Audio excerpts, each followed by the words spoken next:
कर्ण ने कृष्ण से पूछा, मेरा जन्म होते ही मेरी मां ने मुझे त्याग दिया। क्या अवैध संतान होना मेरा दोष था? द्रोणाचार्य ने मुझे सिखाया नहीं, क्योंकि मैं क्षत्रिय पुत्र नहीं था। परशुराम जी ने मुझे सिखाया तो सही, परंतु श्राप दे दिया कि जिस वक्त मुझे उस विद्या की सर्वाधिक आवश्यकता होगी, मुझे उसका विस्मरण होगा, क्योंकि उन्हें झांत हो गया कि मैं क्षत्रिय हूं। केवल संयोगवश एक गाय को मेरा बाण लगा और उसके स्वामी ने मुझे श्राप दिया, जबकि मेरा कोई दोष नहीं था। द्रौपदी स्वयंवर में मेरा अपमान किया गया।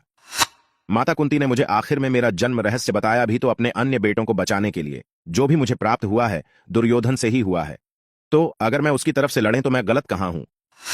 कृष्ण ने उत्तर दिया, कर्ण, मेरा जन्म कारागार में हुआ। जन्म से पहले ही मृत्यु मेरी प्रतीक्षा में घात लगाई थी। जिस रात मेरा जन्म हुआ उसी रात माता पिता से दूर किया गया। तुम्हारा बचपन खड्ड, रथ, घोड़े, धनुष्य और बाण के बीच उनकी ध्वनि सुनते बीता। मुझे ग्वाले की गौशाला मिली, गोबर मिला और खड़ा होकर चल भी पाया, उसके पहले ही कई प्राणघातक हमले झेलने पड़े। कोई सेना नहीं, कोई शिक्षा नहीं, लोगों से ताने ही मिले कि उनकी समस्याओं का कारण मैं हूं। तुम्हारे गुरु जब तुम्हारे शौर्य की तारीफ कर रहे थे, मुझे उस उम्र में कोई शिक्षा भी नहीं मिली थी। जब मैं 16 वर्षों का हुआ तब कहीं जाकर ऋषि सांदीपन के गुरुकुल पहुंचा। तुम अपनी पसंद की कन्या से विवाह कर सके। जिस कन्या से मैंने प्रेम किया वो मुझे नहीं मिली और उनसे विवाह करने पड़े जिन्हें मेरी चाहत थी या जिनको मैंने राक्षसों से बचाया था। मेरे पूरे समाज को यमुना के किनारे से हटाकर एक दूर समुद्र के किनारे बसाना पड़ा, उन्हें जरा संध से बचाने के लिए। रण से पलायन के कारण मुझे भीरू भी कहा गया। अगर दुर्योधन युद्ध जीतता है तो तुम्हें बहुत श्रेय मिलेगा। धर्मराज, अगर जीतता है तो मुझे क्या मिलेगा?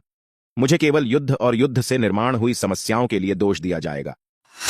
एक बात का स्मरण रहे कर्ण, हर किसी को जिंदगी चुनौतियां देती है, जिंदगी किसी के भी साथ न्याय नहीं करती।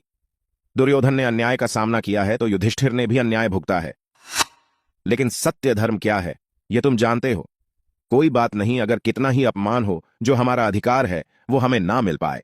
महत्व इस बात का है कि तुम उस समय उस संकट का सामना कैसे करते हो। रोना धोना बंद करो कर्ण। जिंदगी न्याय नहीं करती, इसका मतलब यह नहीं होता कि तुम्हें अधर्म के पथ पर चलने की अनुमति है।